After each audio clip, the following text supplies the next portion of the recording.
ঘোষণা শুনবে, যে যেখানে দাঁড়িয়ে রয়েছে সেখানে দাঁড়িয়ে থাকবে,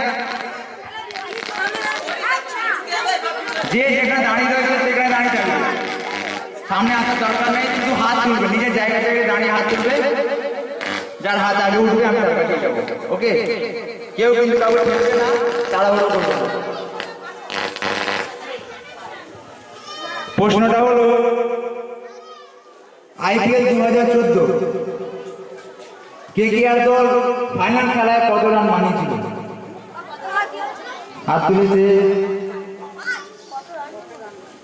প্রশ্নটা আরেকবার শুনবে, প্রশ্নটা আরেকবার শুনবে। IPL খেলায় 2014 KKR দল ফাইনাল খেলার দিন কত রান বানিয়েছিল? 200। তুমি খেলা দেখেছো? এটা ভুল, তুমি নিজে বলটা ভুল। একদম ঠিক বলেছে, 200 রান বানিয়েছিল KKR দল ফাইনাল খেলায় এবং চ্যাম্পিয়ন